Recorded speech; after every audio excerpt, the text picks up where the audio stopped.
And a Senate Judiciary Committee met on Capitol Hill yesterday to listen to arguments about the use of domestic drones.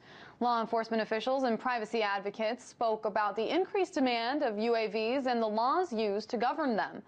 Current privacy protections from aerial surveillance are based right now on court decisions from the 1980s, protections that privacy advocates say are antiquated.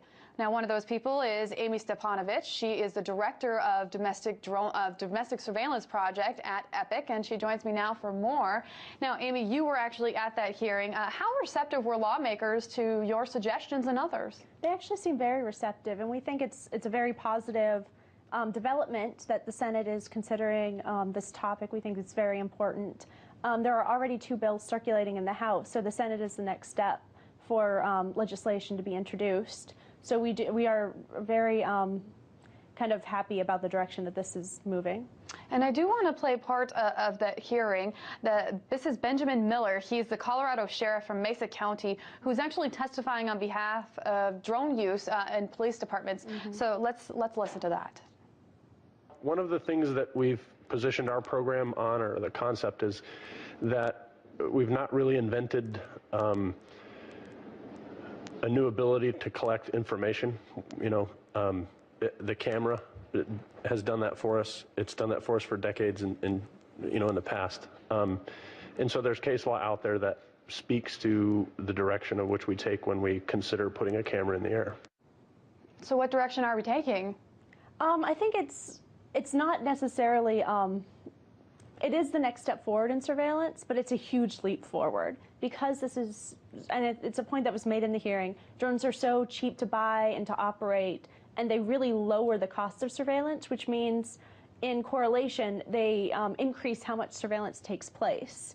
So while it's just another tool, it's an incredibly invasive tool. Drones are designed to conduct surveillance. That's really why they came into existence, was as a surveillance mechanism. And they're just an exponential leap forward from anything that we've had in the past.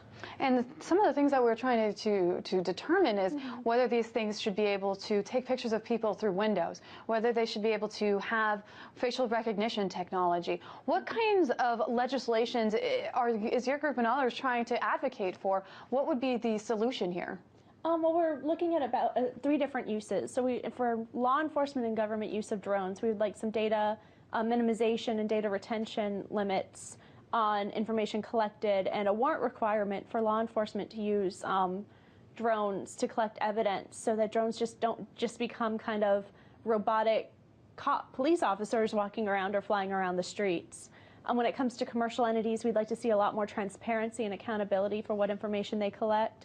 Right now, it's very difficult to find out what entities have a license to operate a drone, so we'd like to see more transparency on that angle. And we'd really like to see some of the states, and maybe at the federal level, reevaluate their peeping Tom laws and kind of the laws that prevent individuals from spying on one another because of the availability that this technology is going to have to increase that capacity. It is a very easy technology to get your hands on, and as you mentioned, it's a very cost-effective way. Now, there's a lot of criticism about using drones abroad and as well as back home. Former Vice Chairman of the Joint Chiefs of Staff, General James Cartwright, is one of those people who's actually gone on the record expressing his concerns about this program. He said, quote, "If you are trying to kill your way to a solution, no matter how precise you are, you're going to upset people, even if they're not targeted." So, of course, he's talking about targets abroad, but do you think it could have similar impacts at home? Could we create essentially enemies because of what these programs offer? It's possible, and one of the things that we're looking at, and it was a point that was made over and over again at the hearing, is you have to involve the public now and address these issues. You can't roll out the technology and expect that they're going to kind of come to a resolution on their own. We have a chance here, and it's something we don't get very often with technology, to really dive into the issues and make sure that we have robust protections put into place and make sure that people know what's going on and are kept aware of what's going on. And I think that's really necessary right now.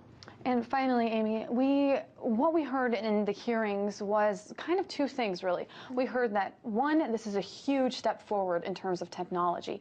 And you even said yourself that this could be a good thing. But on the other hand, we're hearing there needs to be some type of regulation, some type of legislation done. So if almost everyone can agree on these two things, why is nothing being done? We're starting to see some things being done, especially at the state level. We have 30 states that have introduced legislation. We would like to see a lot more, and I think it's all about approach. People are trying to figure out the correct angle to come at this from. However, like I said, we're very, very optimistic about the fact that we're going to see something move forward, and I think that everybody should keep their eyes open, should keep in contact with their senators at the federal level and at the state and local level, all of their lawmakers, and make sure that their voices are being heard. It's just a matter of time before we start seeing real changes. Amy Stepanovich, Director of Domestic Surveillance Project at EPIC, thank you so much for joining us.